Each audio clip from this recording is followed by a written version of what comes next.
Deixa eu te fazer uma pergunta rápida. Qual foi a última vez que você leu um documento inteiro antes de assinar? E se você trabalha com indústria criativa, com sua imagem, você já recebeu algum contrato que você não soube interpretar? Um contrato de modelo, um acordo de colaboração com alguma marca, um termo de cessão de uso de imagem, algum documento que parecia estar em grego? Se você fala grego, é uma língua que você não sabe interpretar e entender? E se você fez uma pausa, deu aquela esperada antes de responder, eu já imagino qual seja a sua resposta. Mas calma que isso não é culpa sua. Na verdade, ninguém nasce. A maioria das pessoas cresce e se desenvolve sem saber ler um contrato. Pelo menos não com toda a interpretação necessária para poder entender esse tipo de documento. E na indústria da moda e criativa em geral, essa falta de entendimento pode ser até bem comum por parte de muita gente que assina. Isso porque essa indústria apresenta as propostas com uma certa pressa, um certo glamour em torno de tudo que acontece lá dentro. E implicitamente sugere que questionar o contrato, na verdade, é questionar a oportunidade. Por trás daquele, A agência cuida disso, esse é o padrão do mercado, todo mundo assina assim. tem uma pressa que pode prejudicar e muito quem coloca o nome no documento sem entender o que está lá dentro. Hoje é sobre isso que a gente vai falar. Os contratos que ninguém lê na indústria criativa. Porque o contrato que você assina sem ler é onde a sua carreira, a sua imagem e o seu dinheiro são negociados. E se você não lê, não entende e não questiona, quem negocia não é você. Oi, eu sou a Esther e esse é o Teca Talks, um espaço em que a gente fala muito e sobre muito. E para entender o porquê os contratos na indústria da moda funcionam do jeito que funcionam, ou funcionavam do jeito que funcionavam porque a coisa tem mudado, a gente precisa voltar um pouquinho na história e entender de onde veio a lógica de poder que estrutura tudo isso. Paris, 1958, tudo começou com um alfaiate inglês chamado Charles Frederick Worth. E ele fez uma coisa que na época parecia revolucionária, apesar de hoje em dia ser bem óbvia. Inverteu a ordem entre criador e cliente. Antes dele, as modistas, costureiras, criadoras faziam apenas o que as clientes pediam. Mas o Charles fez o contrário e começou a dizer para as clientes o que elas iam usar.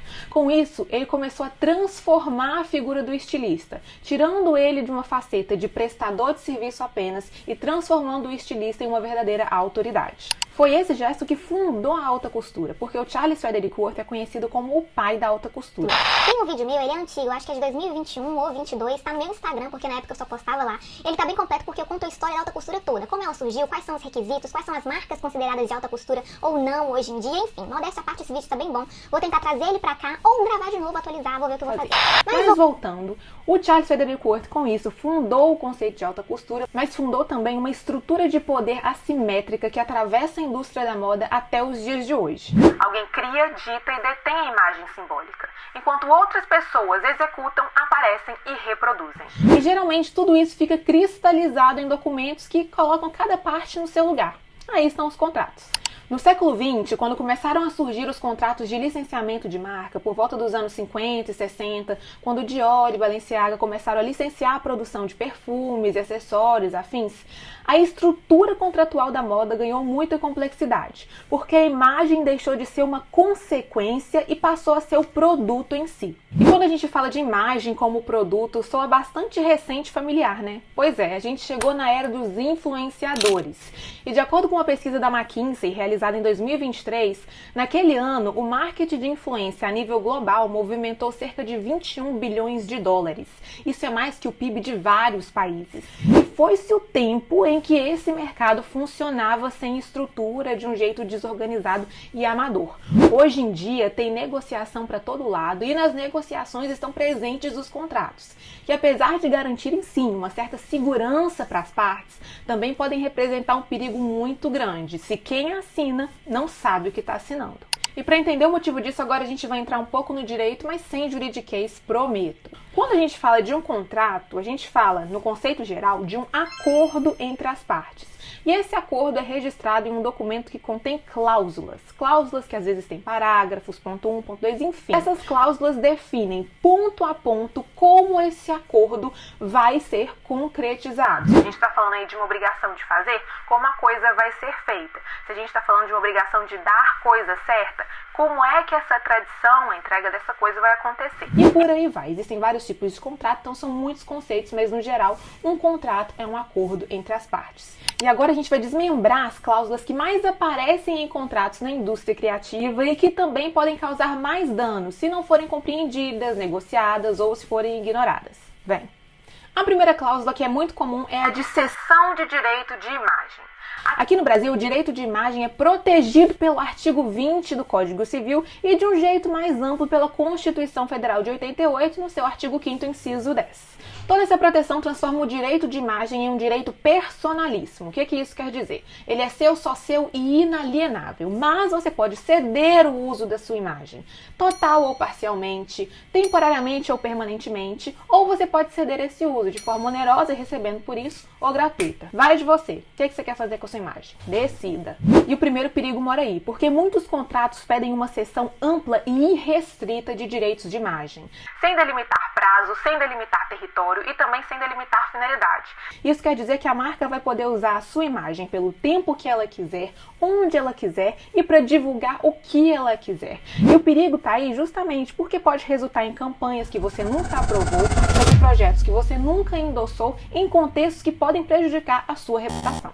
E quem assina uma coisa dessa sem lei agora vai ter a imagem vinculada ao marketing de uma empresa que talvez ela nem acompanhe mais, ou pior, deixou de se associar e acompanhar justamente porque a empresa não reflete quem ela é. A segunda cláusula, que é bem comum, mas perigosa dependendo de como ela for redigida, é a cláusula de exclusividade. Isso porque em alguns casos ela pode ser bem ampla. Um contrato de embaixador de uma marca de moda, por exemplo, pode ter uma cláusula que te proíbe de trabalhar com outras marcas por um período que pode inclusive contar com meses depois do fim do contrato.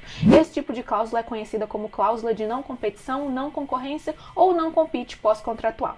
Aqui no Brasil, a validade dessas cláusulas é debatida tanto em relação ao período quanto em relação ao conteúdo do que ela pode proibir. Na CLT, por exemplo, esse tipo de cláusula não é prevista para trabalhadores autônomos.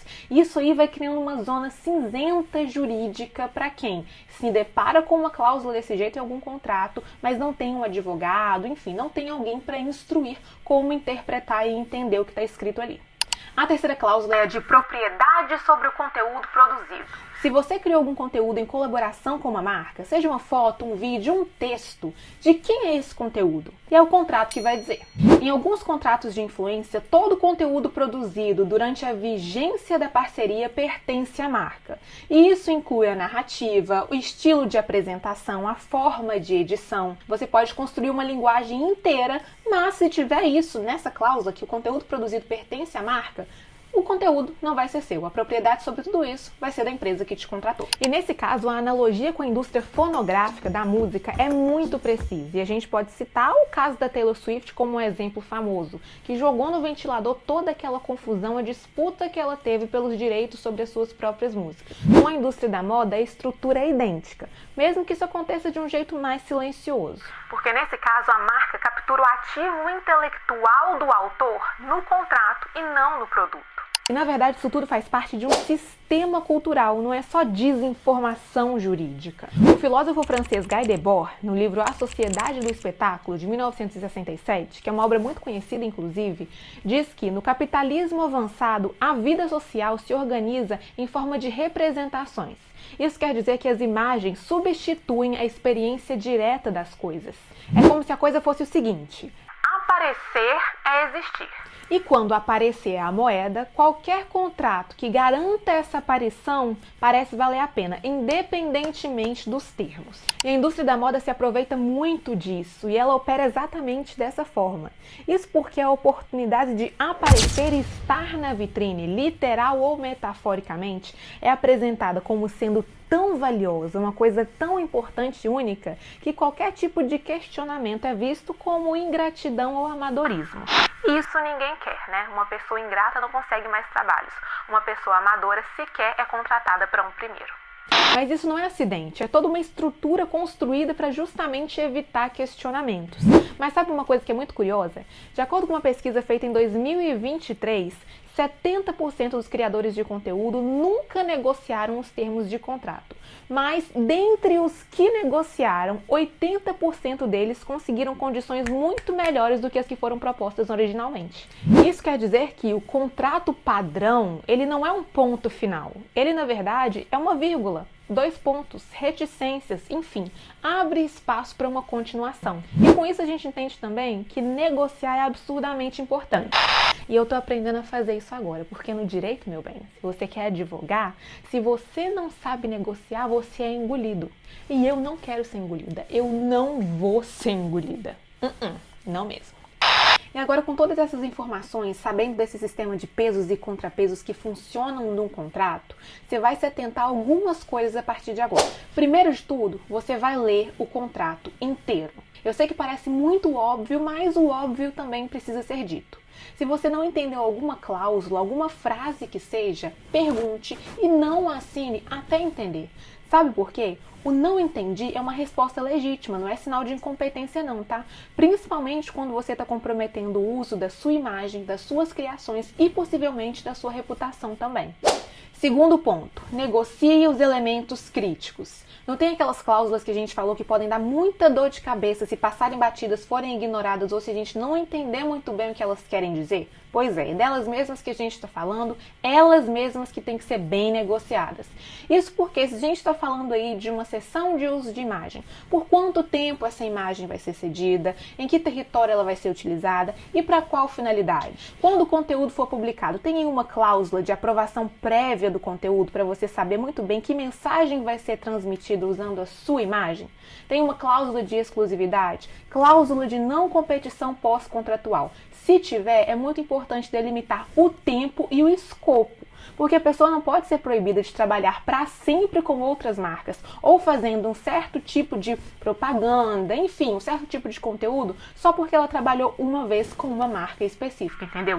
Inclusive, se essa cláusula de não competição for considerada abusiva, de acordo com o enunciado 490 da 5ª Jornada de Direito Civil, ela pode ser revisada judicialmente. Terceiro ponto, entenda a diferença entre cessão e licenciamento. Quando a gente fala de ceder um direito, a gente está falando de transferi-lo. Já quando a gente fala de licenciar um direito, a gente está falando em autorizar o uso mantendo a titularidade. Isso quando a gente fala de construção e proteção de patrimônio de imagem a longo prazo, tem uma diferença bizarra. E o quarto ponto, considere consultar um advogado especializado em direito contratual, mesmo para falar de contratos menores. Aqui no Brasil, o ramo do direito digital e direito do entretenimento está cada vez mais maduro. A gente tem cada vez mais profissionais se especializando nessa área. E eu posso te garantir que uma consultoria pontual, mesmo em operações menores, assinatura de contratos que não parecem tão complexos, custa infinitamente menos do que uma disputa judicial depois. George Simmel, você lembra dele, o filósofo do último vídeo? Pois bem, ele dizia que moda é o lugar onde a individualidade e a conformidade se encontram. E se a gente trouxer esse ponto de vista para o contexto do vídeo de hoje, o contrato é o lugar onde esse encontro tem consequências reais e duradouras. Então, a gente pode pensar o seguinte: se a roupa faz a pessoa, o contrato faz a carreira. E você é a única pessoa que consegue ler a mensagem dos dois. E depois de tanto falar, devagar, viajar e conversar, nós chegamos ao fim de mais um Teca Talks. E eu espero que você saia desse vídeo prestando muito mais atenção a partir de agora nos documentos que você vai assinar. E é claro, como sempre, os comentários são abertos para você deixar sua opinião, uma sugestão de pauta, o que você gostaria de ver por aqui. E também eu te peço para, se você não é inscrito no canal, se inscrever, deixar a curtida no vídeo, ativar o sininho para receber a notificação quando o próximo vídeo for postado e, claro, compartilhar com uma pessoa que você acha que vai gostar desse conteúdo. Eu sou Esther Martins e esse foi o Teca Talks. Até o próximo!